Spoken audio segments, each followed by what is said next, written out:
Recording. All right. Warning, you're all being recorded.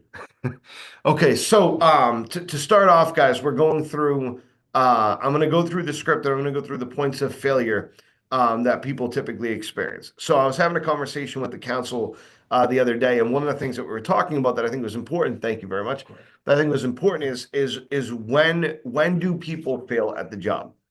Like when do they fail at a house? So there's two kind of points to this, okay?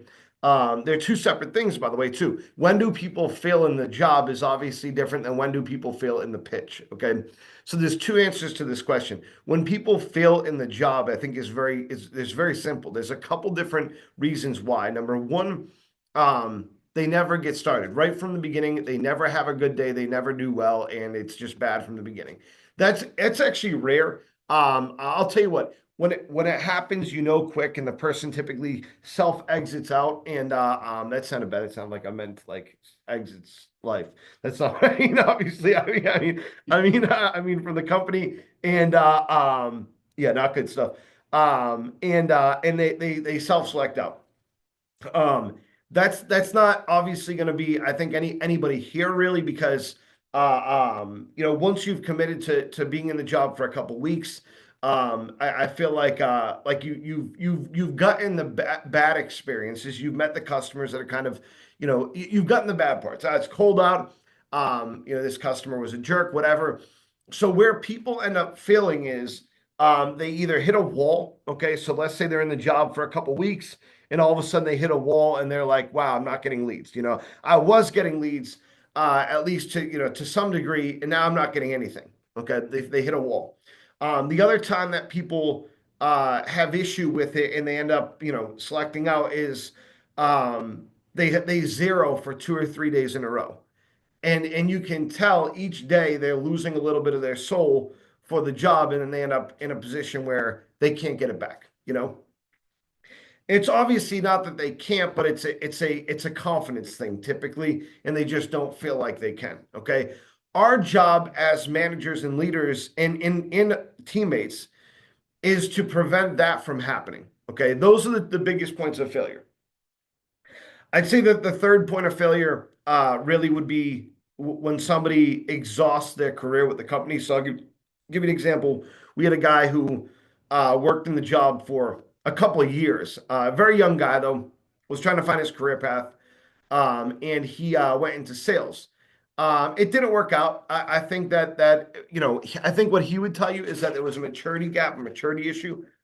He just wasn't ready for the very demanding schedule and things like that.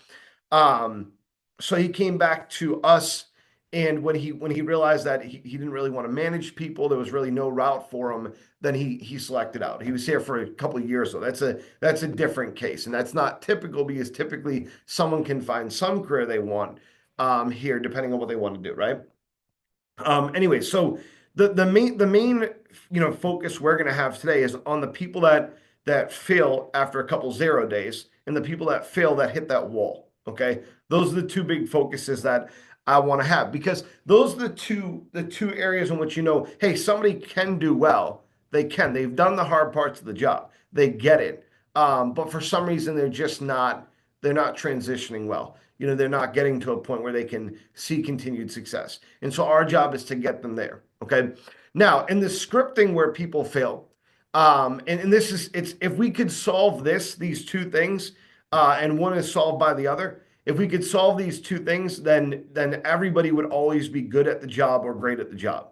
So if we can work to solve those things, then the benefit is that we're going to see a much less um, we're going to see people do a lot better individually. People are going to make a lot more money, and they're going to be a lot happier. Okay. And by the way, too, it's not just the money that ties to the happiness in a job like this. I think one of the first things that you have to understand in order to really be successful is it's not just the money. The money is obviously a big part of it because it takes care of the stress, but it's also the interactions with the customer. It's the confidence that you get from the job, and the feeling like you're growing as a person. There was a guy who came to work here. His first name was Evan, and he when he came to work here, he was like very awkward. honestly, I probably wouldn't have hired him if I'm being honest. And that's I would have it would have been a mistake because he came to work. He was very awkward. He had a lot of difficulty, understanding people, and so he ended up falling off pretty quickly, but we were able to pick him up, and the guy completely changed his character. When you heard him talk about the way that his life changed, for example, he went from being able to, not being able to get a girlfriend to being perfectly happy walking up to girls and talking to them and making relationships with people. That's a big significant change. He changed physically. He was in better shape. A big thing for him with his confidence was his glasses. So he got rid of those, got contact lenses, whatever. He changed as a person and he was able to grow as a person and it made him more successful. And he was here for a couple of years and then he decided that he wanted to go back to, what he was doing. I think he was managing people at like a FedEx or something like that. So great.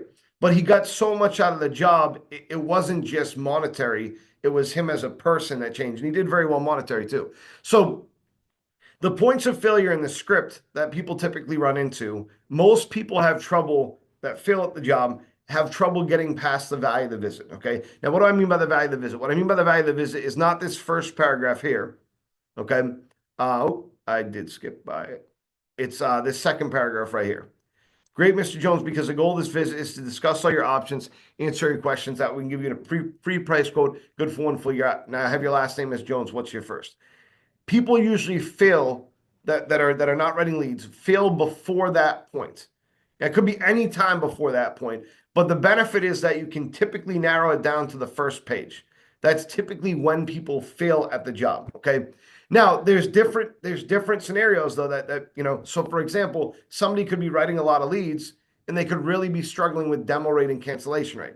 Well, that's not going to be solved by this. Okay. But the first step is writing the leads. If you have the leads in the system, right? If you're out there writing 5 a day and they're just not running, not running to the rate that you want, then things can be solved pretty easily by setting leads. If you because you get more information, we can see what's going on there. Let's say that you all of a sudden have 10 leads cancel. We can read the notes, we can call the customers back, and we can figure out why they cancel. But if the 10 leads don't exist, then there's nothing to go on. Okay. So like I said, the beginning of this is going to be kind of rudimentary, but I'm going to start with the introduction. Okay. Good afternoon. My name is Paul Duffy. You must be Mr. Jones. Okay. Now there's going to be some customers that stop you right there, right? Who's gotten stopped right there before? I think we've all gotten stopped right there. Typically, those people are going to be the toughest people to book because they're putting up a wall right in the beginning.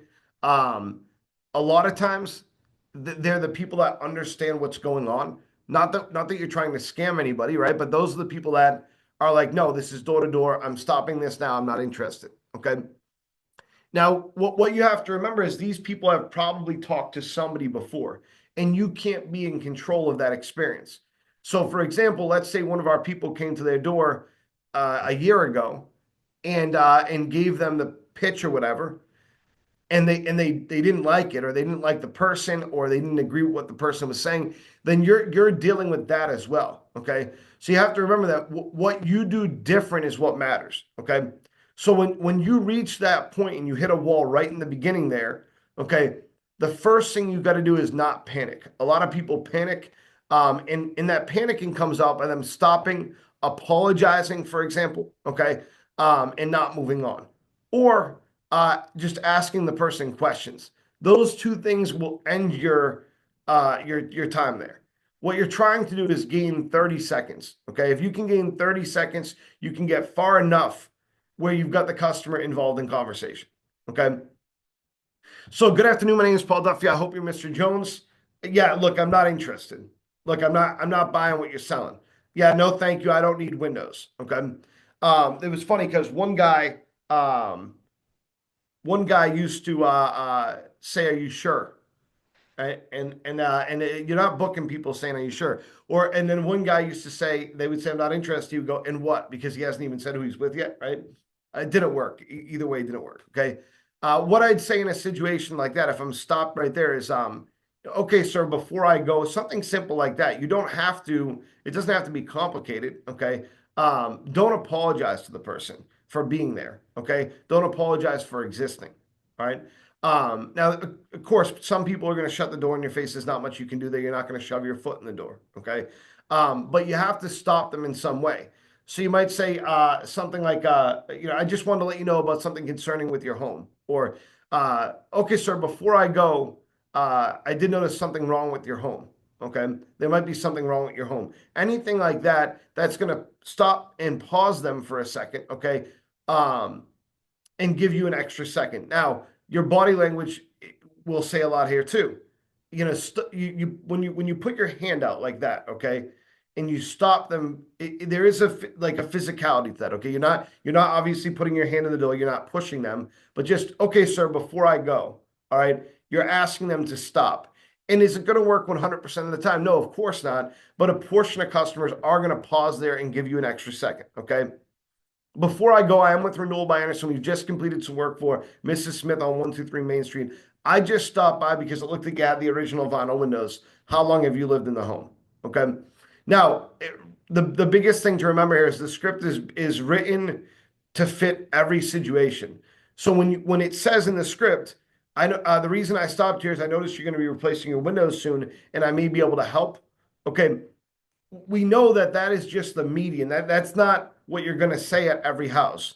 You actually might never say that, okay? But it's what works at every house. You could say that at every house, and it's not going to give you a negative result, okay? What I like to do is, and I think what most people do, and I'll defer to a couple people in a second as we go through this, that's what I'll do, is they like to say something along the lines of, it looked like you had the original vinyl windows here, or it looked like you had this specific problem here. So, Mr. Jones, when I stopped, I noticed that you were experiencing some rotting in the sill of your windows. Now, how long have you lived in the home? Okay. Now, I would argue that no matter what the situation is, you should always ask the question, how long have you lived in the home? Always. And the reason why is because the benefits that it gives you. Okay, think about the couple things. Number one, you're making a connection in some way with that person. Now, a portion of people aren't going to understand why you're asking. They might say, well, why does it matter, right? Or they might even say to you, I don't think that matters. Okay, it's a question that relates to the windows as well, right? So it's a relevant question. So it's not going to cause most people to react in a negative way. If you were to say, for example, to that person, have you ever heard of Andersen before? Okay. They might say yes, they might say no. It's not going to put you in the place that you want to be at. Okay. It's not going to make a potential personal connection. If you were to say, now, how old are your windows? Okay. It's going to give you pertinent information to the windows. Okay. But they might not know. They might just say, I don't know, and then close the door. The question, how long have you lived in the home, is meant to solicit two different responses from the customer for two different reasons. Number one, it allows you to a glimpse into what that customer's like. So if they say, for example, 5 years, why? What do you want? Right? Well, then you're probably going to have to cut to the facts. That person's probably not going to be a big personal connection person. You're not prejudging. If it opens up to it, great, fantastic. But you just know you have to be on your toes. Be prepared, right? Be prepared to rebuttal, be prepared to answer objections. If that person says something like, oh, we've lived there for 30 years. Yeah, we built the home ourselves, right? Then great, you have a great personal connection. If the person says, oh, we just moved in, we just bought the house. Great, you have a great personal connection, right? And by the way, too, that people that just moved in are the easiest people to book. They are the easiest people to book. And the reason for that is because when people buy a house, okay, they generally want to make changes to that house. I had too much lotion on my hands, so now I'm washing them with Mio. That's fine. So hopefully that works out. Unfortunately, I don't have a sink at my desk, and I don't want to just stop training to do it. So we're just going to use the cherry Mio. That's funny. That's dedication, though. So my hands will be red. That's fine and sticky. So when you ask that question, right, the response that you're getting is going to give you a lot of great information. So let's say, for example, that customer says, look, I've been here for a few years, okay? Because that's probably going to be the typical answer. I've been here for a few years, but we're not going to do anything with the windows. Oh, no, of course not, sir. All right. It gives you a chance to, you can't look at that as a negative. It gives you a chance to set the baseline for the appointment right from the beginning. Even if they object there, stop looking at it as an objection. It's your opportunity to set up the baseline for the appointment. So it's your opportunity to say, oh, no, of course not, sir. I'm actually glad that you brought that up, though. My job is just to point out a couple things I noticed with the windows. So let's start with that. First, I noticed X, and that's going to lead to Y. Okay. Um, or you might say to the person, for example, the person goes, I've been here for a couple of years, but I'm definitely not doing the windows anytime soon. You might say, oh, no, of course, in this is very textbook. Of course, sir, I didn't expect to catch you on the day that you're ready to replace any of your windows. But before I go, I just wanted to point out a couple things I noticed. Okay. Um, Anything like that is going to give you the opportunity to, again, set the baseline of the appointment. Okay. Meaning, whether they believe it or not, you can set from that point the standard of, I'm not here to sell you anything. You don't want to say those words. Okay. Because ultimately you're selling an idea. Okay.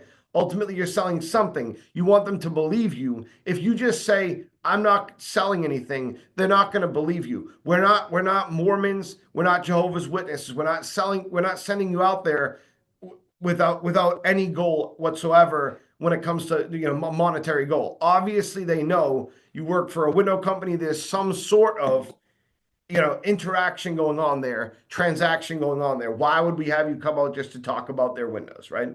They know that, right? But you can't make it so blatant and obvious that it's in their face, because consumers at the end of the day are going to act like consumers. Think about when you're in the I just said this to my wife.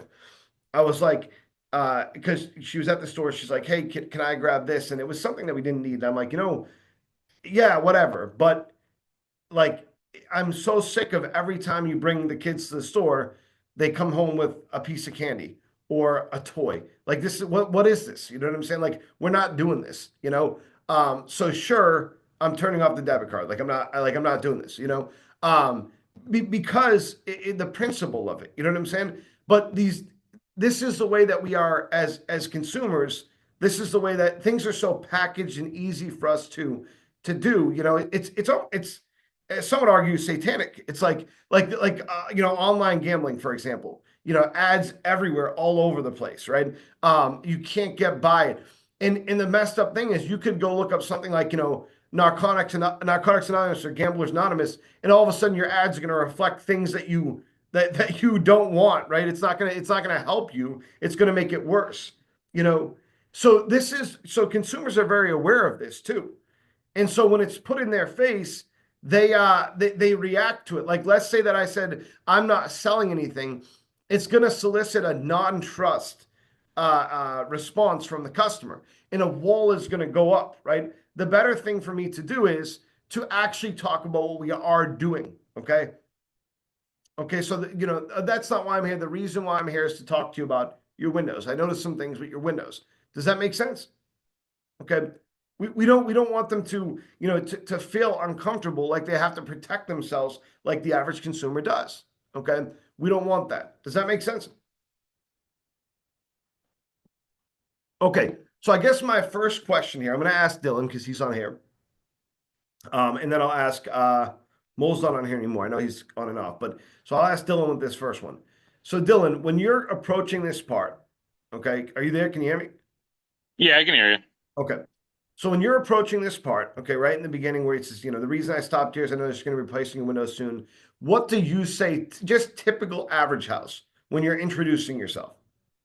I say, I notice your original vinyl windows. I notice your original wood. I know your replacement vinyl windows. I just say the type of window that I see. Okay, perfect. So you do basically what I said then, is the same thing, right? You're pointing out what you notice there and whatnot. What if you see multiple different styles of windows? Like, what if you go to a house and you see vinyl, wood, and metal, all three in one? If I see that there's metal and wood windows over on the left-hand side and say vinyl on the right. It'd be like, hey, I noticed that you replaced the wood windows over on the right-hand side and left a few originals. How long have you lived in the home? Okay, cool. All right, sounds good. Yeah, and every situation's different too. So what comes from that is that that customer might say, well, no, actually, I just moved in. And then the benefit there is that you can say, oh, okay, so you didn't get these replaced, right? They were replaced before you moved in. And well, I want to point out a couple things, and those are the easiest houses I feel like to book because there's just a mix of shit there. I mean, you can pick what kind of problem you want. They're gonna have everything, you know. And I know that there's not many metal windows out there anymore. The neighborhood next door to here, to the office, there's a bunch of houses that it looks like they started replacing them and realized that vinyl wasn't the way to go. And they literally have two metal windows, one wood window, and the rest are vinyl. And you get to see every problem laid out there on those houses. It's kind of amazing. I booked a guy over there who owns an RV company where he rents out RVs to people and whatnot. That situation, he literally said to me, "My bedroom is so bad that most of the time me and my wife sleep in our RV." I'm like, that's pretty bad. Yeah, it's definitely not what you want. And second question, Dylan, is when you ask the question, how long have you lived in the home? Or I guess no, this is a better question for you when you introduce yourself and that person, occasionally you get somebody that goes, not interested right off the bat, what would you typically say to that? But no, of course. I wouldn't expect you to open the door and be like, yes, windows, but I'm with Renewal by Anderson. I stopped on by, I couldn't help but notice you had the vinyl windows. Okay, good. Good. Excellent. So very basic, guys. It's not difficult, and it's probably not too different than what you're doing. What I see in most people that are experiencing failure in that section is they stop, pause, and the problem is in the transition. They let the customer control the interaction. So it's not necessarily that they're not saying anything, it's that they're taking too long to say something, or they're not transitioning out and they're allowing the customer to continue to object. The messed up thing about this is it tricks us into thinking that we're doing the right thing. So we feel like, hey, I'm trying to do that. I'm saying the things, but it's just not working, you know? The other thing too, I think, is that people come up with an unreasonable expectation for themselves. They do this at, five doors and they five people in a row just say no and shut the door. And they think that that's just the way it is. There could be a problem with what you're doing, but also too, it could just be that you ran into those five customers right off the bat. The issue is that a lot of people give up at that point, and at that point, their day's over. Because even though they're still knocking doors, they've effectively given up in their mind, and that's where you can't be defeated. Okay. Yeah. I was doing the opposite. I was saying too much. That's a good point too. That happens too. You just keep talking, and you've lost the customer, and sometimes you don't even realize it. So give me an example of what you would say in that situation then. That was too much. I was giving out that so you Steve, I'm with Renewal by Anderson. Stopping by to see how the original vinyl windows. How long have you lived here? Oh, 15 years. Well, great reason I'm in the neighborhood is because we have some foremen out, finishing up some projects for ABC. Um, we're going to be doing some free estimates and price quotes for a couple people down your street. And, and then I'd keep going from there. But I was rambling like that. And I Yeah. was giving Okay, up cool. the free, the everything all at once. And they'd be like, no, I'm good. And then I was Okay, that screwed. makes sense. So separate problem in a way, right? I'm talking about people that stop you right in the beginning, but still a big issue. And I'm glad that you brought that up. I'm really glad that you brought that up because this is where the structure of the system and the scripting is so important, right? The next part that we have down there is need commitment. Now, I am someone. My belief is that need commitment in that section is not that important. It's important to have the conversation though. Like you need to have the break from, hey, this is what we're offering. You can't just go into free quote, this and that, whatever, because you're putting all your cards on the table and the rate of failure is so significant. That being said, a lot of people get caught in the need commitment section because they get taught that it's so important that we have need. And I'm not saying it's not. What I'm saying is it's not at that section right there. Okay. When you go to that, all right, before you started working here, okay, if I was standing in front of your house, all right, and I pointed your attention to your windows, okay, you probably wouldn't know much about them. You probably wouldn't know maybe even the material of them. But you know, as a homeowner, if they're good or bad. You know, as the person that is putting up that Christmas tree next to those windows, if they're good or bad. You know, as that person that's layering on sweatshirts, if they're good or bad, right? You just don't think about it. It's not at the forefront of the mind. So when we walk up and we start asking that person questions, do they know that their windows are warping? Probably not. If they have condensation, then they probably know, right? It's very apparent and clear to them. But they definitely know they're not great. Okay, that's something that's definitely clear. Most people know, hey, my windows aren't great. Or, you know what, my windows are fine. They feel that way. Okay. So the need conversation is important, but you don't want to die in the need conversation. And a lot of people do. A lot of people get into this conversation and they feel like they can't give it up. And they end up really caught up in here. So one thing that we noticed a couple months ago was we would have all these customers complaining because people are walking up to their house and pointing out warping that didn't exist. Okay. And we would send sales reps out there to these people, to some people that set and there's no warping, right? And now sometimes there is, but a lot of times there's just not. Okay. And people would write Google reviews saying, yeah, the company's lying to me. They just walked up and told me that their windows are warping. Now, why do you think people would do that?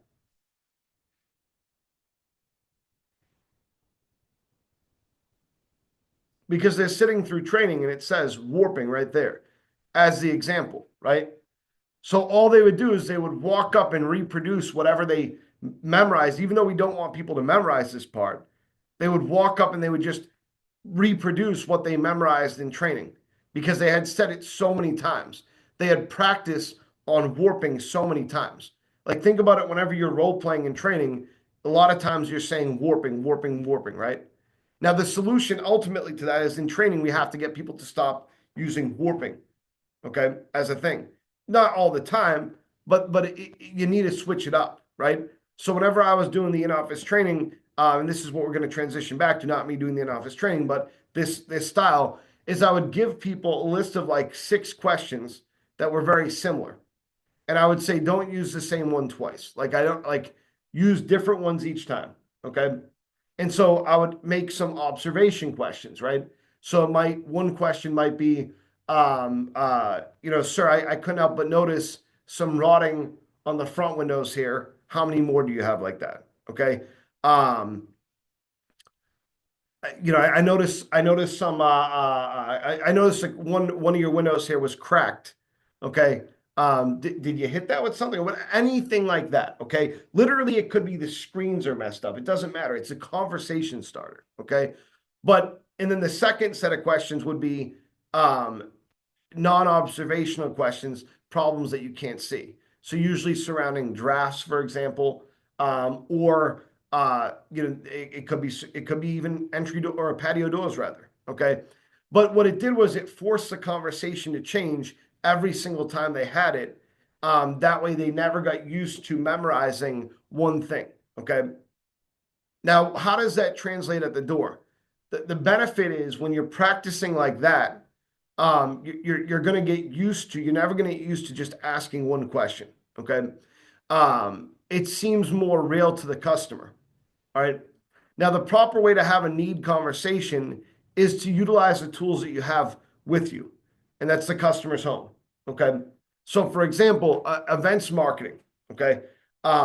They're at a home show or they're at the farm show, for example. They can't see the windows at all. Okay. It's to their detriment. That customer could say to them, my windows are brand new, and they have no idea. They have no idea, right? There's nothing they can really say or do. We have a different choice there. We can have that conversation with the customer.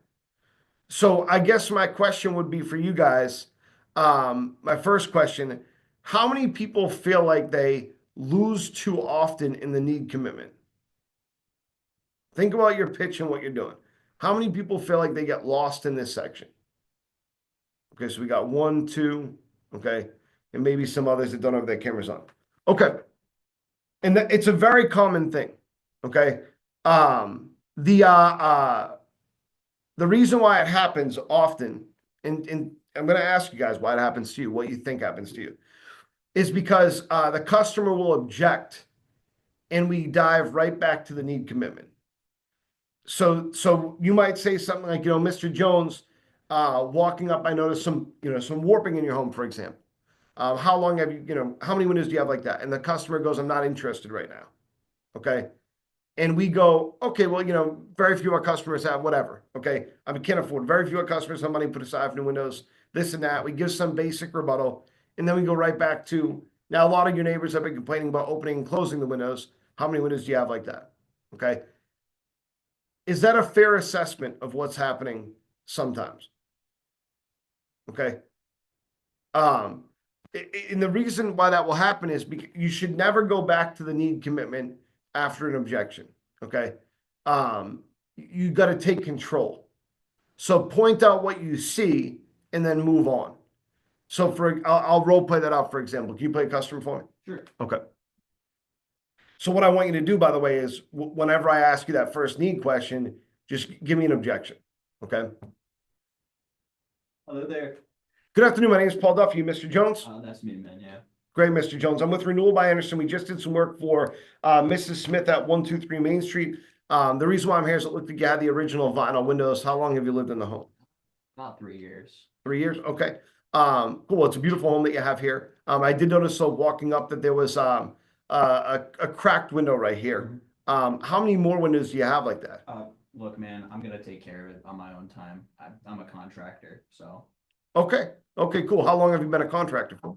about 10 years. Awesome. Well, it's a great career. Can I ask you, why haven't you changed it out yet? It looks like it's been cracked for quite a while. To be quite honest, we've actually just got our roof done. Really not, have any money put aside to really get this taken care of right now. Yeah, it's a big project. I would imagine that you're probably working a lot too. It's a pretty busy time for contractors. Yeah, absolutely, man. Yeah. Well, I'll tell you what, sir. I mean, obviously, the problems that exist with the windows then. Why did that crack? I have this, I have a really angry kid, playing inside the house, ended up throwing a brick at the window, so. Inside the house? Inside the house, yeah. Where'd they get the brick from? I have a work truck outside, and I guess that when we weren't home, they got a hold of that brick outside and threw it out the window. And brought it inside and threw it out the window. Yeah. That's pretty intense. Well, yeah, that sounds like you got a lot of other things going on there, sir. I definitely don't want to get in the way of that. Well, look, may I make a suggestion for you? Yeah, sure. Why not, man? Okay. So that's, I mean, I get it. You had to make stuff up on the fly. Most people are, hopefully their kids aren't throwing bricks through the inside of their windows. That was bad. Let's tone it down a little bit. Let's just say, for example, that maybe that's not what happened, but you say something like, well, there's two ways we'll go with this. We'll go with the contractor thing, still fine. But so I guess the question I asked was why that window cracked. The two realistic reasons for a window cracking would be A, something happened to it, okay, or B, if you don't know why, it's like a stress crack. The windows are warping. There's glass impaction, and then the window breaks, right? So let's just say that you said, I don't know. I have no idea, okay? And I would say, okay, so you probably know this, but what that indicates to me is that the windows are warping to some degree, and that's why the glass looks like this. That's why it's all wavy. Now, it looks like the front of the home at least is like that. I'm guessing the back is the same way? Yeah, I've definitely seen that funhouse mirror effect. Okay. So I'd start there, and then I'm going right to, may I make a suggestion? Now, the suggestion at that stage, if it's a contractor or something like that, I'm going to aim it to where it matters with them, right? So I'm going to say to them, look, like you said, sir, work is a lot right now. You've been busy. You got the roof done. Money's a thing, and I'm sure there's a lot that you have to do. What I would suggest is that we just have somebody come out just to take a look at it. they can check to see why that window cracked, see if it's a problem with your other windows, and then simply leave you with some free information. That way, if you ever decide to do anything with it, you at least know what we have to offer. Now, I'm sure that would be at least helpful to you, sir. So it's very non-committal in a way, right? But it's geared towards, hey, I'm a contractor, so I'm going to do the work myself. Okay. Now, a lot of contractors would actually bring that up. They would say, well, fine, but I'll just do the work myself. And what I'd say to that is, well, sir, as a company, we do all of our installation. That being said, it would be great if you had your input on it. I'll tell you what, though, when somebody comes out, they're going to go over your options, answer any questions that you have, and leave with a free price quote good for a year. That way you have some time to decide and figure out whether or not we're the right company for you. Now, I have your last name, Harris Jones. What's your first? Now, the thing is you're speaking directly to their issue, right? You're speaking directly to their problem. So it's solving that, okay? Now, let's back up a couple of steps because the need section is what we're going through.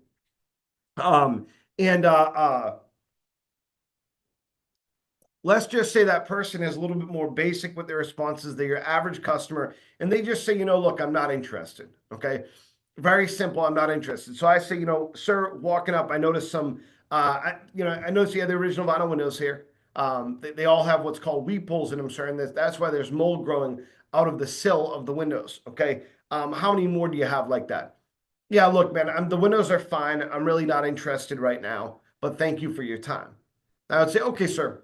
Well, before I go, I just want to point out a couple of things I noticed, okay? It looked like these were warping. There's some warping in the glass here, okay? And it did look like there was some different ages and styles to the windows. So these ones over here, for example, are yellowish. It looks like the material's starting to wear down, where these look a little bit newer. What I'd like to do is just make a suggestion, sir. We'd have somebody come out. They would just simply take a look at the windows. Maybe it's just the older ones. They'd see if we can even do what needs to be done here. They would find out if your windows need it. And then if we can't be a service to you, fine, we'll just recommend someone else who can. But if we can, then we'll leave you with a free price quote. That way you at least have the information. Does that sound helpful? Now, inevitably, that person's going to go for a not interested or something like that again. But what it does is it gets me through the value of the visit, past the need and through the value of the visit. Okay. And that's my intention.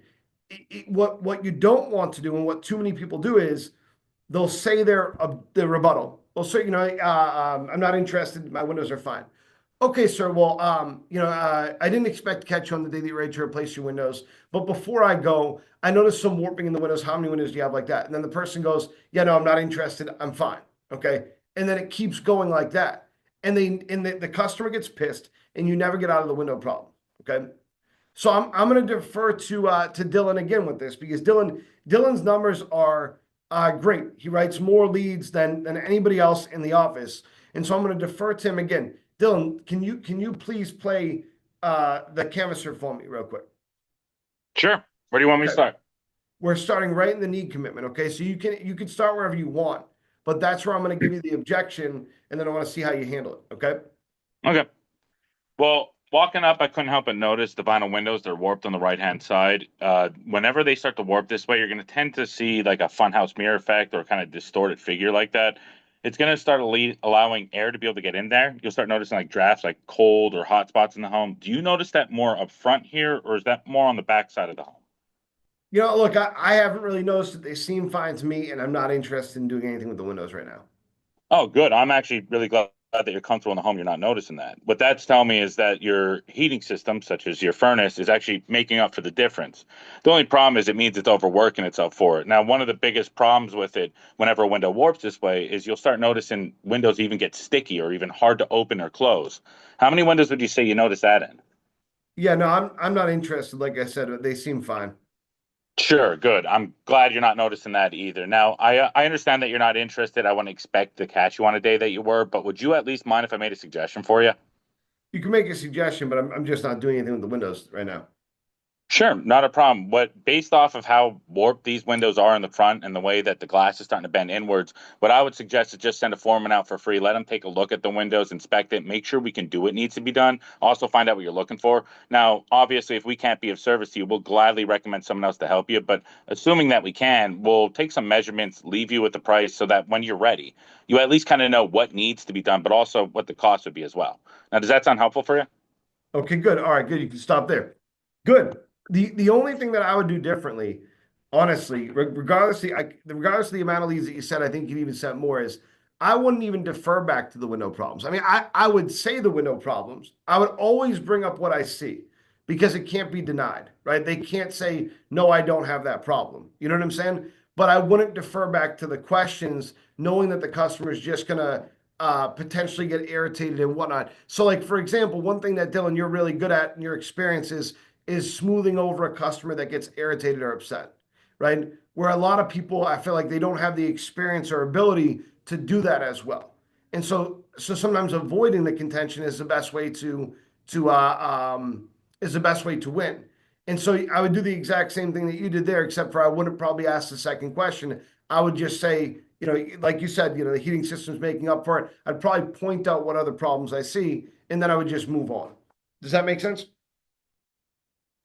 Yeah, typically I do that. You just said you weren't interested in any windows right now, so I just moved on. You know what I mean? But Yeah. yeah, no, you're right. That makes sense. Yeah, it just that's and especially for the average person too. It's just it becomes a lot to handle to smooth customers over. And even for me too, I struggle with that a lot. Like when a customer gets irritated and they're done with it, I really struggle a lot of times with bringing it back. And I think part of the reason why I struggle with it personally is because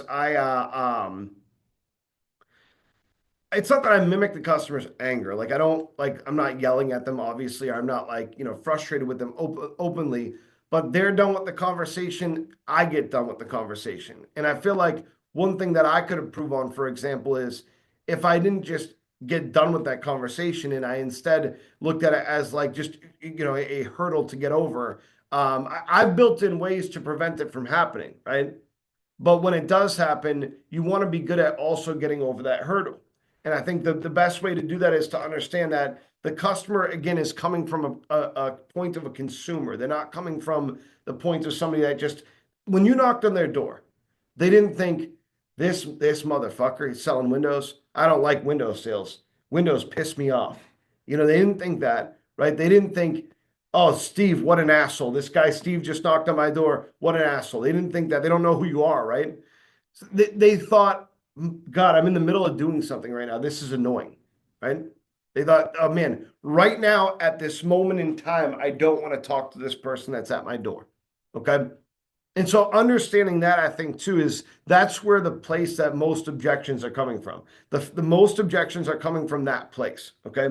And you can tell, by the way, too, like for example, you can tell when an objection is coming from a legitimate place of fear. What I mean by that, I mean, a woman says to you, for example, or a husband, my wife is going to be, a husband says, my wife is going to be pissed if I set up an appointment. I'm not like, she's going to be mad. When that's coming from a place of fear. You can see that the person's like genuinely afraid of that. And in that situation, sure, you want to rebuttal them. You should rebuttal them. Okay. However, the ending solution might be, I'll tell you what time does she get home? Okay, I'll stop back by at the end of the day, right?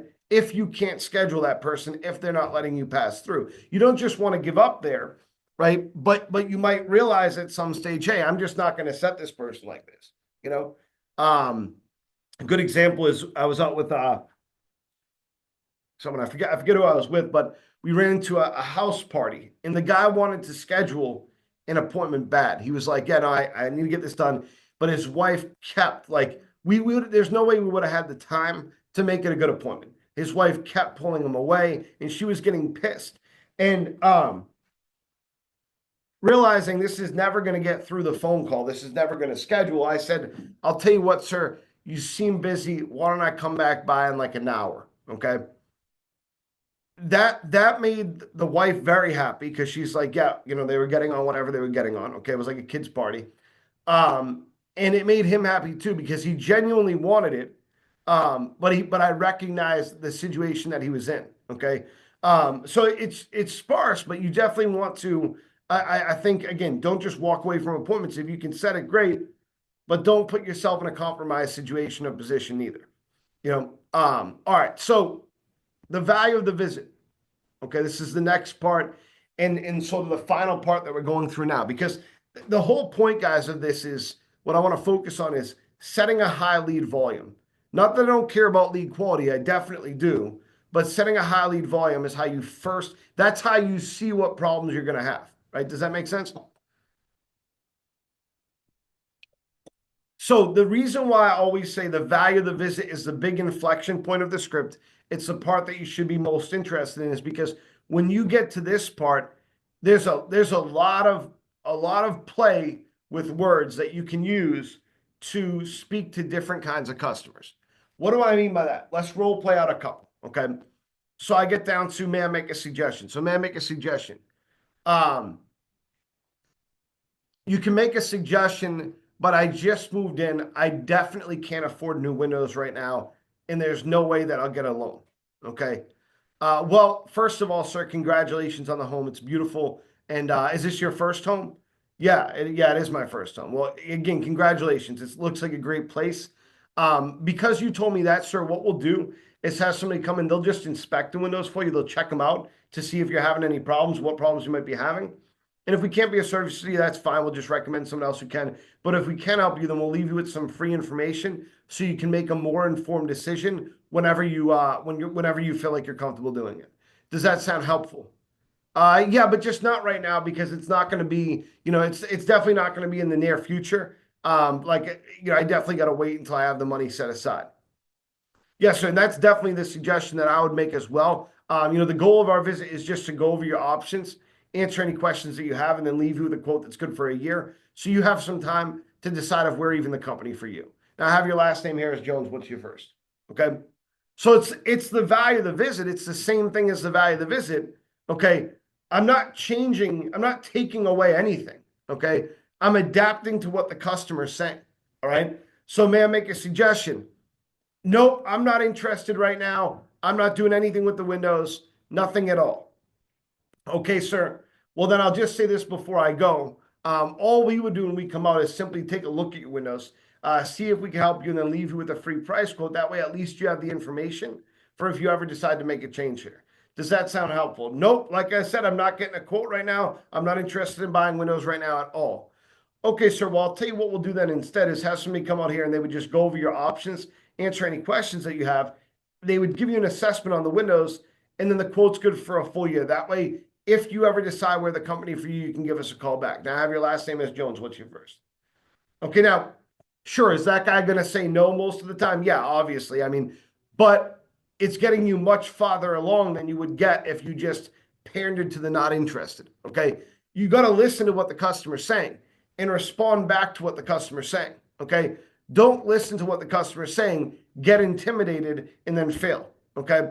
You have to really step up into your role at this point. That's why I love this part of the script, because it's where people win the appointment or they don't. Like if this was Gladiators, a gladiator game, then this would be like that point in the match where that last gladiator comes out and you're just going to kill that one last thing. This is it. You know what I'm saying? This is the moment. This is the overtime. Are you hitting a touchdown, or are you getting a field goal, or do you got nothing? You know what I'm saying? And so this is your opportunity to make a heavy impact on that customer and then move forward, right?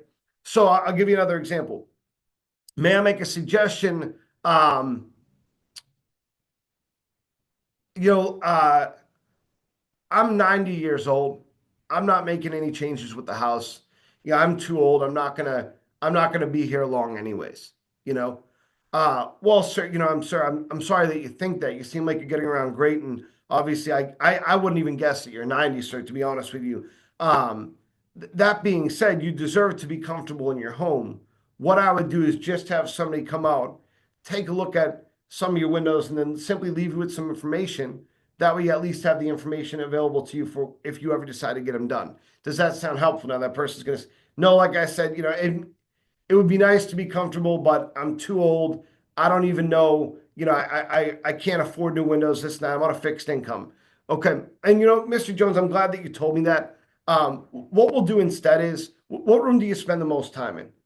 Oh, I guess the living room. All right. Well, looks like there's only 3 windows in the living room. We'll have somebody come out. They'll take a look at those 3. And then they'll leave you with a free price code. It's good for a full year, so you have plenty of time to decide. Now, I have your last name here as Jones. What's your first? Okay. So you see, my point is, guys, is that it solves a lot. This section solves a lot. Now you might go, well, that's different than the script. It's not, guys. It's really this. It is, but the importance, like I said, is in the system, not the scripting. The system brings the customer through each one of these parts. So, for example, the example that Steve gave, on what he has been saying out there, when you throw everything in the beginning like that and you don't use the system, it doesn't give the time for the customers to work through their problems, right? It's either you win or you lose. That's it. Okay. There's no like ambiguity there whatsoever. You either win or you lose. Does that make sense? If you go through the system the way that it's meant to be gone through, then you're giving yourself a lot of room there, a lot of ability to be able to communicate with the customer, struggle, listen to them, and talk back to them. So I gave the example the other day, yesterday, I think it was, of that super rich guy in like Lancaster, I think it was, that was like, I don't need money. I don't care. I don't care about the energy bills, right? This is the part of the script that allows me to say, so, I'm glad that you told me that. And you might not care about something like the energy bills. That being said, I would assume you care about the look of your home. This is a beautiful house. Those windows are just ugly. They just don't fit the home at all.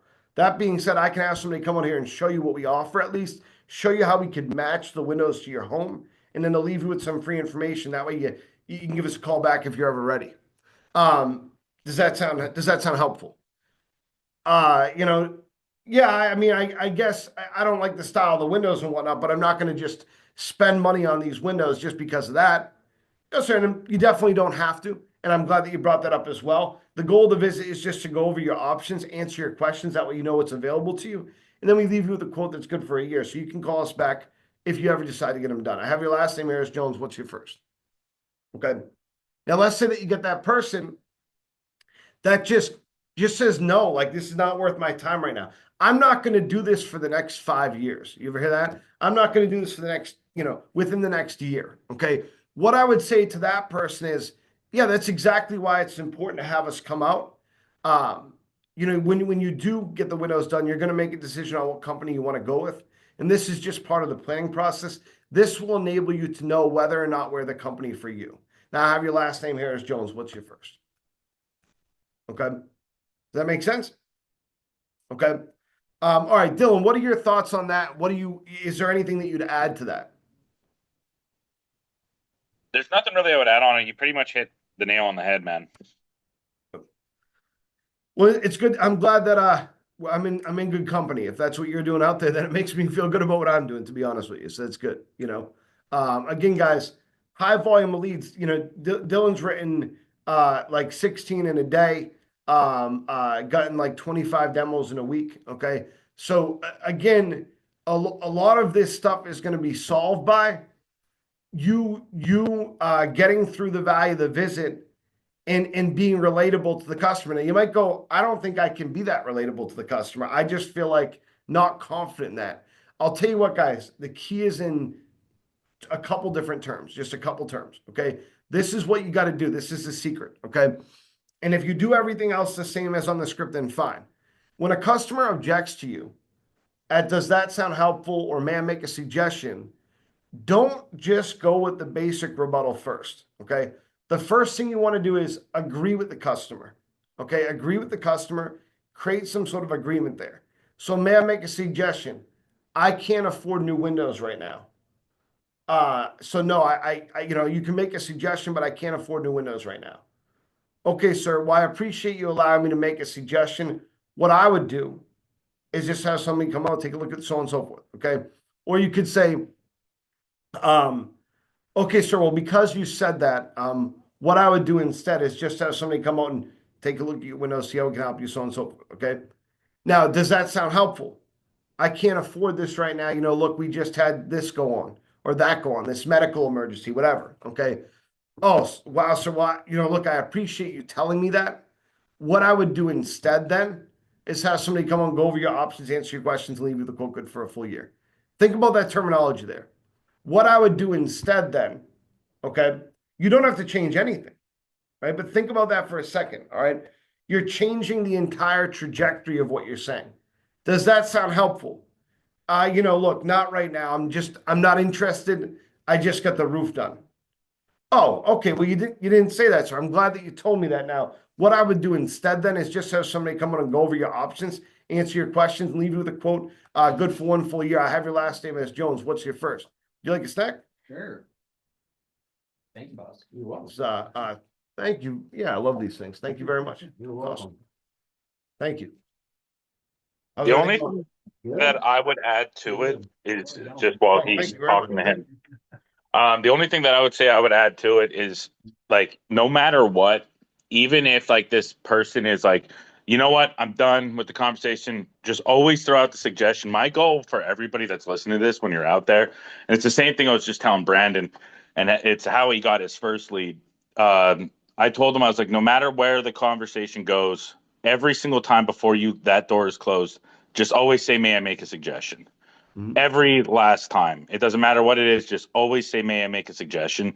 Because you need to get practice saying the value anyway. And if you're not getting past that and at least making the suggestion 80% of the time, you're not getting enough practice to be able to even do the value right. Good point. Very good point. Yeah, that's where a lot of people, guys, that's where where they die in this job is imagine you go out for a week and you're not getting any leads. You're never getting through this part. You're never getting practice on this part.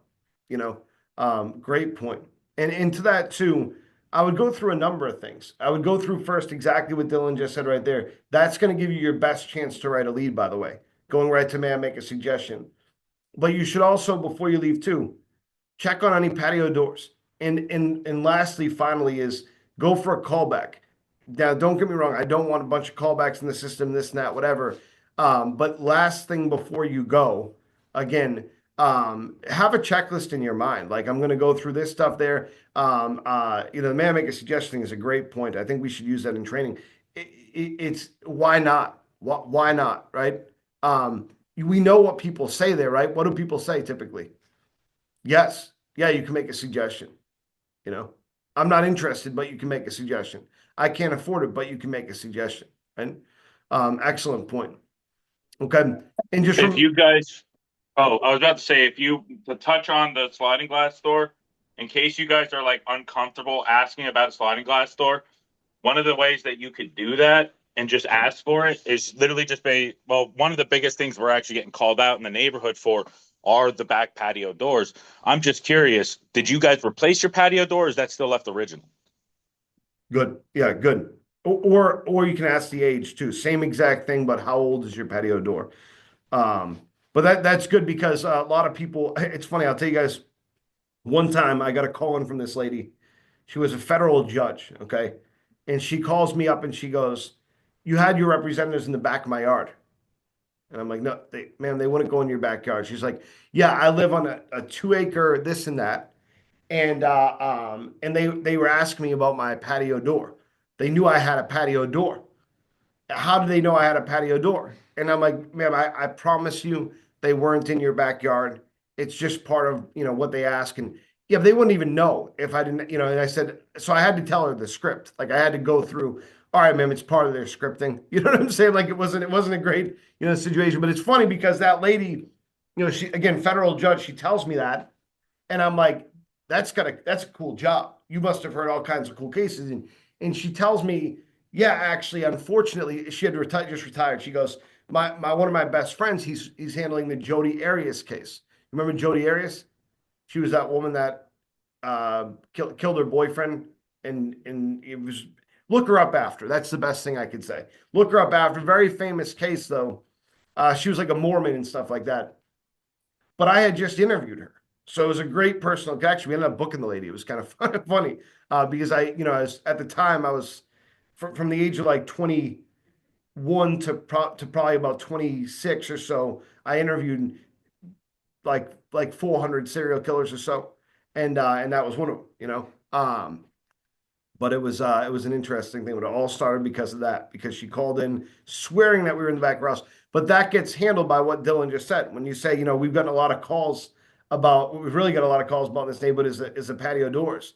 You're telling that customer, "Hey, I know you have a patio door because we've gotten a bunch of calls in about it." So it's indicating to them, "No, I'm not going behind your house. I just know that we have a patio door there." Okay, question. cool. And with this, guys, when it comes to, one of the biggest things that makes us different is from any other office out there is our ability to utilize non-object non-rebuttals in these sections. So what I mean by that is this is that your goal should not be to rebuttal. It used to be, all right, let me rebuttal 5 times or whatever, right? Your goal should be to avoid having to rebuttal. Okay. That does not mean that you avoid objections. You want the objections. But to me, answering an objection utilizing the script is different than utilizing a rebuttal. So again, may I make a suggestion? I can't afford this right now. Yeah, you can make a suggestion, but I can't afford this right now. Well, I appreciate the opportunity, and the suggestion that I would make is that we have one of our foremen come out. They would just take a look at your windows. They see if we can do what needs to be done here, find out what you like. If it can't be a service to you, that's fine. We just recommend someone else who can. But if we can help you, then we'll leave you with a free price quote. That way, when you at least know what it costs. Does that sound helpful? Yeah, but not right now. I mean, like I said, I really can't afford new windows right now. We just got done paying our car off. It's kind of a tough time. Oh, okay. Well, I appreciate you letting me know that. I'll tell you what we'll do instead then is we'll have somebody come out and just go over your options, answer any questions that you have, and they'll actually leave with a quote good for a year. That way you have some time to think about it. Now, I have your last name as Jones. What's your first? Now, think about what you just indicated to that customer. You just indicated to them, okay, we're going to do something different here because of your situation, and the quote's good for a year. So it now makes that quote good for 1 full year, specifically because they don't have that money right now, right? Now think about how that changes the customer mentally, okay? Mentally, they're in a much better place. They're in a much better place of trust because that's the reason why okay, well, we're going to give you this quote good for a year because you're going through this, because you have this going on. I got kids that are in college right now. I can't afford new windows. Okay, sir. I would imagine if you did windows anyways, it's something that you would plan out over time. Yeah, definitely. Okay. Well, I'll tell you what I'll do then instead, sir, is I'll have somebody come up, they'll just go over your options, answer any questions that you have, and then leave you the quote good for a year. At least gives you some time to think about whether or not we're the company for you. I have your last name as Jones. What's your first? Okay. You could even like repeat what they said too. Like if they said like, "Oh, I just really don't have the money for it." Well, since you told me you don't have the money for it, what I would do for you and just say for you and make it more geared towards them and then just go through the value. Yeah, 100%. 100%. And the biggest thing, guys, too, what a lot of people miss is you have to, no matter how uncomfortable it is, close that person. I have your last name as Jones. What's your first? I have your last name as Jones. What's your first? You can't avoid it. Okay, you can't avoid it. If you are struggling with that, then one easy way to get over that is you could say, all I need is a bit of information. I have your last name as Jones. What's your first? Okay. Paul, can you hear me? Yeah. Sorry, I take my earbuds out. I was trying to talk when we were talking about the last topic. Okay. I can hear you now. Yeah. Getting through the needs and getting through the value of visit. Yesterday I had a lady that I felt like I missed the lead, and I just want to give an example of what I said and see if there's a better way to say it. So she came out, she was super nice. Her husband just had 2 strokes since Christmas time, lost all motion in it, all muscle movement in his left side. They had the roof done. I can't remember anything else, but that was the storyline. Husband had 2 strokes, roof was done. I know I need new windows. She points at them. So we're talking about that. We addressed the urgency. She's like, I just can't right now. And I went through, I'd love to have a foreman come out, the value to visit, rephrased it. And then finally, we were still talking. And I said, you know what? I said, let me hit you with this. I said, when you do decide to do it, because you already said that you're going to have to, and hopefully your husband, gets healthier. But when that time comes, if you don't call us, you're going to be calling a contractor. That contractor is going to come out. They're going to, pick whatever windows they want to use. You're not going to have a lot of say or input into the decision making. I said, you got to picture our service as like Home Depot coming to you, or the one-stop contractor coming to you. So even though this time is super stressful for you and your husband is not doing well, and I hope he recovers quickly, and I'll say a prayer for him. But the bottom line is, if you do this, it's going to make your life easier. You already said you had to do it. And any other way other than using our service is going to make it more difficult, even if your husband is healthier. And I kind of hear her, and she's like, "No, I understand. I just can't." And I ain't said it, but that was kind of a point. I kind of tried to drill home, like, yeah, your life is not good right now. It's difficult, but our service is going to be your easiest path. Is that right? And is there a better way of saying that? Yeah, I think that you're overselling someone that's not ready to buy Windows. Huh. I mean it's too much. You know what I'm saying? And I hope you didn't say, let me hit you with this. You didn't actually say I don't think so. I'm saying that. okay, all right. No, I 'Cause don't think not with her. No. all right. If you said that, then that's so I think that here this happens to a lot of people.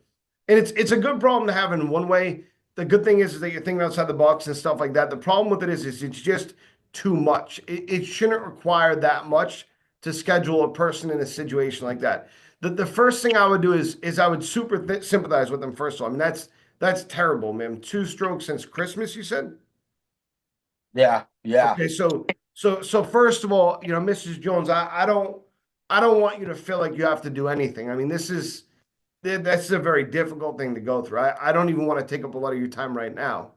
Um, is he home? Is he, I would ask some questions, some caring questions, you know what I'm saying?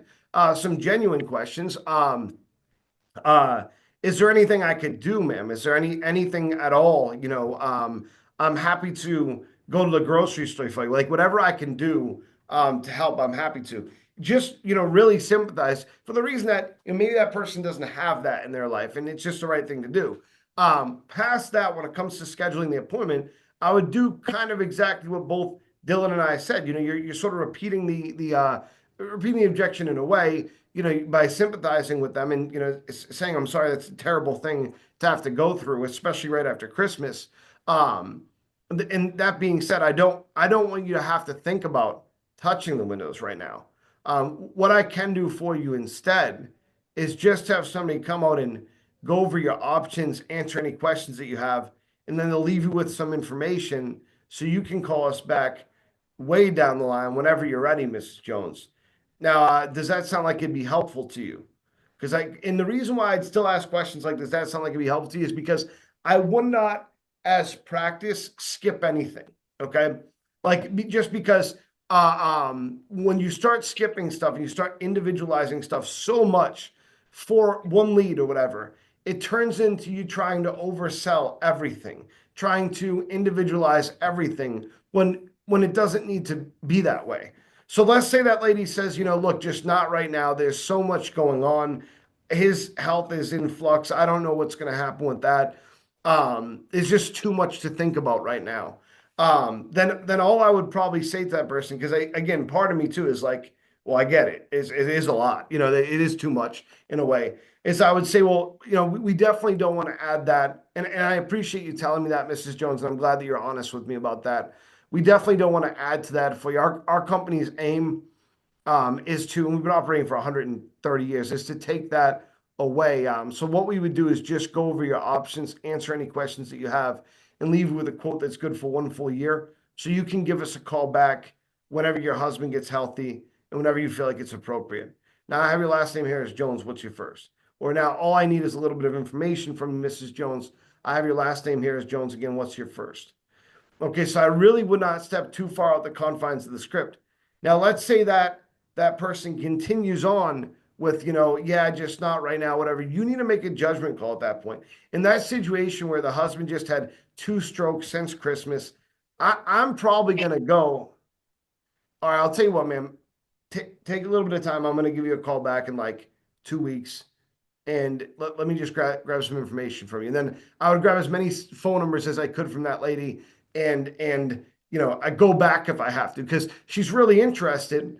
It's just the situation is extremely difficult, So I would give it as much of a try as I could, but ultimately I probably want to push much past the confines of the script simply because it's just such a touchy situation. Now let's say the lady said the same thing, but with her dog, then I'd probably push a little bit harder. Does that make sense? It does. Thank you. I don't know, Dylan, do you have a different answer to that? Not so much as different. It's exactly what he said. Whenever I was faced with a situation like that, I had a lady, it was probably just about 2 weeks ago. She's like, yeah, my she said my husband was just diagnosed with cancer and they told him he only has like 6 months or something like that left. Something in that nature. And he was there while I was talking to her too, which made it a little bit easier. But what I said, I was like, yeah, I was like, you know what? That's a horrible situation. I am so sorry. I was like, what I would do instead for you guys, just so that you're in the best position to be able to plan for anything that ever happens. Hopefully he gets better. Um, all I'm going to do is have them just discuss options with you instead, answer any questions that you have. I'll even have them lock the quote for a year for you, kind of let you decide what you want to do with it. But at least this way, you're going to kind of know going forward at least what to budget for, what to plan for. At least you'll know what kind of information that you'll be able to get given to you. But beyond that, at least more importantly, you'll be able to know what to plan for. I have your last name as Mrs. Jones. What's your first? But you don't even have to say that. What I typically say at the very end is just, would that be easier for you? Is like kind of like re-solidifying it instead of saying, does that sound helpful? Again, I just say, would that be a little bit easier for you? Would it be a little bit easier in their mind? It's like, is it a little bit easier just to have someone discuss options and answer questions for you? So at least this way you know what to plan for. So when I say, does that sound easier for you? 9 times out of 10, they're like, yeah, that does. Good. Good. Yeah, so very similar there. And yeah, it's just at the end of the day, a dicey situation like that, you have to make a judgment call. But I think that what it comes down to, if you want to put that into words like advice, not scripting, I would say within the confines of the script, make it as easy as possible for them to not need to make a committed decision, right? Like you don't want them to feel like they have to buy anything. You know what I'm saying? Does that make sense? You like tattoos? It Here, you want that? it does. And Dylan, thank you, because that easier part I think is a gem. I wrote that down. I'm going to be using it. It's funny how one specific word can change the tone of something, and just the easier rather than does that sound helpful? No, it doesn't. Like it's still inconvenient, but does that sound easier? Yeah, it does, and it shows sympathy, empathy, whatever word you want to use. So I'm definitely adding that on to the ones where there's health issues because I've run across a lot of people with cancer too. Thanks for Yeah, that. it's actually like in a way like Max walked with me. I think it was uh, not the last time he walked with me, but the time before that, I stopped doing that. I stopped doing, does that sound easier for you? A lot of times people like when I like one of the biggest things that I learned from Paul was that he always said like justify the goal. You say it the exact same, but re-justify it to them. Like when you say, does that sound helpful? And they're like, yeah, it does, but I just really can't do it right now. You can use it in any situation. I can't do it right now. We're looking like 3 or 4 years out to really be able to do Windows. And I would always be like, you know what, fair enough. If that's what you're looking to do and you're looking to do it that far out, all I would have them do instead is discuss options, answer questions, and leave you with that quote that's locked in for a year so that even if you are a couple years out, you kind of know what the budget for. Would that be a little easier for you? I always said it that way. And almost every time they always were like, yeah, that would be a little bit easier. Yeah. Good. Excellent. Excellent. All right, guys. So we got about 15 minutes left because I got another thing after this. So let's do a little bit of recap. Okay. So the idea is, when you're looking at a volume of leads, I think we all can agree that you got to get through the value of the visit. That's obviously a very important part of the script. Once you get through the value of the visit, as long as you do a good job of explaining what we're doing, you're not going to run into many problems when it comes to setting a lead. Sure, quality can become an issue, and you got to make sure that you're following up with and making the customer understand, hey, we need both people there. We need at least 90 minutes, all that stuff. But once we get past this point, you sort of done the heavy lifting for setting the lead. Okay. Getting to that point is important. So the first thing is no matter what happens in the beginning of your pitch, your goal is to get through the value of the visit. So don't die in the window problems. Don't die in the introduction. Keep it moving. Get through the value of the visit. Okay. That being said, in the introduction, your job is to give the customer really a good feeling of you and what you're doing. And so a lot of the important things aren't even in the words. Okay. There's some steps that I would take before you ever get to the door to make sure that customer has a good feeling of you. Okay. Those things are, because we haven't gone through them yet. Number one, this sounds silly, but walk motivated, walk fast. If that customer sees you and you're on your cell phone texting, or you're just staring at your iPad, standing there smoking a cigarette, their impression of you is going to be negative before you ever get to the door. Okay. Keeping a good, strong pace when you're out there keeps your energy levels up. It keeps you motivated. It keeps you ready. And if the customer sees you, then it's going to give them that impression of you as well. Okay. When you're walking up to a house, assume that they're watching you. Obviously, don't do anything inappropriate. Everybody has Ring doorbells at this point now. And if you want to throw in a wave at the house, you might think that you look crazy. But the reality is that if they see you, if they happen to be looking out the window at you, you want them to think, hey, that guy just saw me. I got to answer the door now, and they'll have a positive view of you as you walk up to the door. When you get to the house, with the Ring doorbell stuff, I know a lot of people just want to knock. Here's the thing with Ring doorbell, guys. You can talk through it either way. Whether you ring it or not, they can still talk through the Ring doorbell. So ringing the Ring doorbell isn't going to do anything different than knocking in a sense. It's funny that people think that, but it's not like you're required to ring it. You can knock on the door and then they can still look through the camera, right? So just confronting it and ringing the doorbell is better than just knocking. Here's the reason why. A lot of people get irritated with us avoiding those Ring doorbells. Ring it and then knock. Do both. That's fine. Okay. When you knock, if the doorbell's broken, if just, whatever, when you knock friendly. Don't bang on the door. Don't knock super light. You need the person to come outside. You need the person to talk to you. If they don't hear you, they're not going to come outside. So you can knock as loud as you want if you give them a friendly tune. Most people use like shaving a haircut, whatever, 2 bits or whatever it's called, right? You know what I'm talking about? The funny thing is, I'll tell you, just a side note, when I was in Colorado, a bunch of people told me when I was doing that, hey, you can't do that around here. It means something different in Mexico. And there's a lot of Mexican immigrants in this area. Look it up. It's actually kind of funny. It does. You don't have to worry, nothing to worry about, but it is kind of funny what it means. Or I'll tell you off camera. But something like that is going to give the customer, again, a good impression of you before they answer the door. They're not going to answer the door in a pissed off mood, likely. Okay. Smile all the time. You got to have a welcoming smile. It's going to give the customer a better impression of you. Stand up straight. If you're hunched over, what it makes you look like is you're afraid. If you ever watch it always makes me think of, you ever seen the show Rocko's Modern Life? You ever see that? They got Filbert, the turtle or whatever. He's like the nerdy character that's afraid of everything. And he's the reason why they make him a turtle is because that protective body language that is, it's the same thing. When you're hunched over and you look like you're scared to talk to somebody, it's going to give them the impression that they can walk on you. Elevate your voice, like we talked about in training yesterday. You should have a good tone of voice. You want the customer to hear you, and you want clean and concise language. Talk exactly like I'm talking right now when you're talking to the customer about the windows. Okay.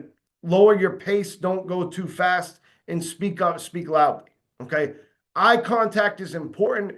Don't gaze into people's eyes. It's creepy. Eye contact does not mean that. It's fine to break eye contact. What people associate with distrust is a constant break of eye contact when you're making a point.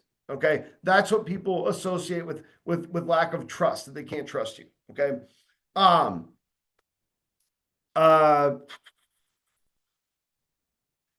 Yeah. So when you create that welcoming environment for that person, it's going to be easier for them to approach and talk to you. Going through the introduction, it's great if you can make a personal connection. Don't force it. Don't force a personal connection. If you go up to that person, they're like, yeah, what do you want? Hey, nice car. That's a nice car in the driveway. Yeah, that's my kid's car. What do you want? Right? It's not forcing a personal connection is not a good thing. Things come up as you speak to the customer, just don't miss them. If the person says, yeah, I just did this deck over, then make sure that you make, oh, that's great. It looks beautiful. If they chose, for example, Trex decking instead of wood, then you could say, okay, do you like it? Do you like this material? Cool, that's actually the same material they make our windows with. I don't know if you know that or not, right? So you can make that conversation, for example, with the customer, but just don't die in it. Don't die in any of these things, okay? When you're going through the window problems, it's important to point out window problems. It's important to get a need. That being said, the need exists in the fact that they have 15, 20, 10, whatever year-old vinyl windows. So if the customer continues to tell you, no, my windows are fine, I'm not interested, this and that, then don't just die in the window problems, move on. Like Dylan said, make sure you get to may I make a suggestion, regardless, okay? And then once you get into that value of the visit, simplify it for the customer, make it speak to them, and don't feel like you have to rebuttal right away. Using the scripting as an answer to the objection is what works typically, okay? Any questions on that stuff? All right, we're going to put out a bullet point list as well as this is recorded. So it's going to go up on the YouTube page with a bunch of other videos. There's a bunch of great resources there. I think what I'm going to do is try to spend some time going through them this weekend or next weekend and deleting the ones that don't really relate to the job that we do or repeats, because we would tape training and we go through window problems, window problems, window problems. We have 5 different window problems videos up there with the same information. So I think I'll go through and delete some of those, but it's all available to you, okay? I guess the last thing that I would say is we're going to talk next week in the individual teams about building out a projection or goal for yourself, okay? I think that it's best to prepare yourself for that right now. When I look at this job, if you want a high level of success in this job, there's multiple elements to it, okay? So planning is important. What I mean by that is this, is look at your, some people would call it funnel rate, okay? I call it a pipeline, a system, okay? I'm going to give you an example of that. This is Michelle's bonuses. I have to delete that part of the video. All right, so let me pull this up on here real quick too on Zoom.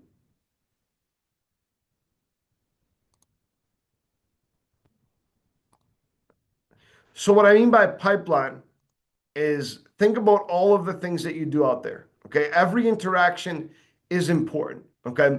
So even the people that you don't book, they're gonna be, you or someone's gonna be in that neighborhood again eventually, okay? So creating a positive relationship with that person is important. Again, is that directly gonna lead to your leads? No, but if everybody did that, then every time you went into a neighborhood, you'd run into 100% positive people that are willing to talk to you.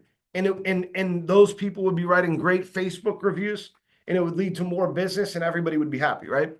But each interaction does have an importance, okay? So I'm going to start with the simplest thing that doesn't mean much, and that's door hangers, okay? You might look at door hangers and go, well, I don't know. I never see them called in, this and that, whatever. Here's the deal with door hangers, guys. They do get called in. The problem is we don't leave them consistently enough. So the way that it should work is per day, we should average like 1 door hanger in per day. The importance of door hangers is it's repeat marketing. If you go back to that neighborhood again to talk to the not homes, you can directly point to that door hanger for a point of reference. So let's say, for example, Steve, you're in a neighborhood today and you knock all these doors and you get a lot of not homes and you hang door hangers on every door and you put your name on it, right? And the next day you're in there doing knockbacks. What I would do is when I approach that customer, I'd say, hey, Mr. Jones, I stopped by yesterday. I left you a note. It was really important that I came back to speak with you. So I wanted to make sure that I did that. And you can reference that door hanger in your conversation. It makes it easier. What it's going to feel like to you and to the customer is like you're knocking hot leads, like you've already talked to these people, okay? In addition to, it gives you some production, some element of production. If you're hanging these at every door, then people are going to call in. Make sure your name is written clearly on them. The number goes directly to the call center and pops up door hanger, canvas door hanger, so they know it's a canvassing door hanger. If they're going to ask the name, and if your name's written clearly on it, then the customer is going to give your name. So it's important. It's not going to give you leads, but it's important. Okay. Callbacks would be the next thing that I would say. Again, are they important? Yes. Is it something that is going to get you enough production to survive? No. Okay. However, the reason why callbacks are important is because you can get a mass amount of them really easily. If I was just getting callbacks, I could go to the neighbor next door and probably get 30 callbacks today. Okay. Now I don't just want callbacks, right? But callbacks are gonna run at a 20% rate over time. Okay. 10% immediately, 20% over time. So if I set, let's say in a week, 20 callbacks, okay, then I'm going to benefit off of probably 2 demos within that next week or so, and eventually 4 demos down the line.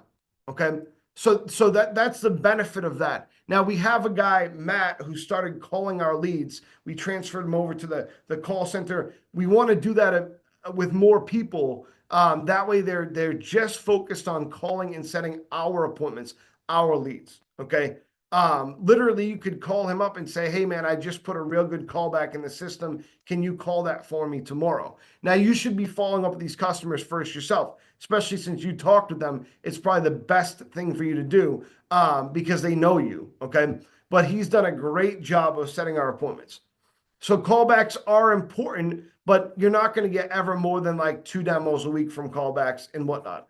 Obviously, your leads, your set appointments are most important. Let's say that you're getting 20 callbacks per week and you're getting 10 leads per week. That's 2 per day. That 10 leads per week is going to probably lead to something like 6 demos if you're at a medium, a mediocre cancellation rate. It's 40% cancel. And it's also going to lead to 4 cancellations that could potentially turn into demos at some stage. Cancellations don't get taken out of the system. Okay. They still operate in the system. Okay. So at this stage here, if you look at for this week, you're building your pipeline. All right. You've now set 30, you have 30 names with phone. Okay. Out of those 30 names with phone, 8 have gone through. All right. Which means that you still have 22 names in the system to be called. So the benefit there is that those things are going to be worked by the call center and they're going to stay in your name. You're always going to get credit for those things. And if you do this every week, that's going to build over time. So your amount of appointments this week might be 8 demos, okay, from that. Great, fantastic. But over time, you have a lot more in the system. So that what would have been 8 demos becomes 11 or 12, okay? Because over time, you're building all these names in the system to be called for callbacks, door hangers, all these different things. You're going to see a lot of repeat business. So if somebody like Dylan, for example, could probably take a week off and still have 6 or 7 demos run just because the amount of information that he's put in the system. Okay. So work the system. And when you're building a goal for yourself, include all of these things. Okay. And if you're doing that, then you're going to see a very high rate of success. This is the difference between us and other offices, guys. There's 2 big core differences. Number 1 is our work ethic and the amount of information that we put in the system. That push mentality. We're gonna get our goals no matter what it takes. That's one big difference between us and other people. The second big difference is how palatable and easy most of us make it for the customer to set an appointment with us. Okay. All right. Any other questions before we close? Okay. One thing that I think would be great is if Dylan's okay with it, next week, just for the people that are on this call right now, maybe we can set up a role-playing session on like 11 o'clock. And then what we can do is we can break into groups of 2 on Zoom or in person, because literally we just set up a computer with the people on Zoom and do breakout rooms, and maybe Dylan, you can jump into each one and kind of listen to what people are doing and give some suggestions. How would that sound? I would be completely fine with that. If it's during the week, though, I prefer it to be at 10 o'clock because we leave at 11. Oh yeah, yep, yeah. Okay. Okay, cool. But I have no problem on a Saturday if this is something that people want to do on a Saturday too. I can jump on a Zoom with people in West and North. I could even come into the office on a Saturday if somebody wants to do some role playing and just training in the office before they go out. I'll come in at 8 o'clock before they go out on Saturday. It doesn't matter. Whatever you guys want to do, you just let me know when you want me to come and like do some role playing with them. Well, let's do this then. Let's start with the weekday just because we don't know who's going to be working Saturday, who wants to work Saturday, stuff Yeah. like that, just for the people in here. And then we'll Yeah. expand that. And if people want to do that on weekend, that'd be great too. It Let me look at the 10 schedule and what we have It going would on. have to be at 10 a.m. Yeah, that's perfectly fine. So let's look at the schedule for this week. And not Fridays because that's when I'm cutting maps and everything and taking out Max's team. So The best day this upcoming week would probably be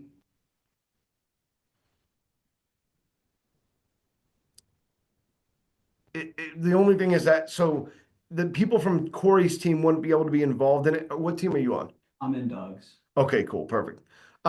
So we could just set up a different time for them, but let's say Wednesday then, because the only thing When- going on Wednesday is Corey's team meeting from 10 to 11. So let's just do Wednesday to start. Does that sound Yeah. good? Yeah, that's perfectly fine with me. Awesome. So Dylan will send you guys a Zoom thing on GroupMe. Let's do this. I think the better way to do it because I do just because the more people, great, but it makes it more difficult to talk to everybody. So let me stop the recording first, and we'll do this. All right, so stop recording.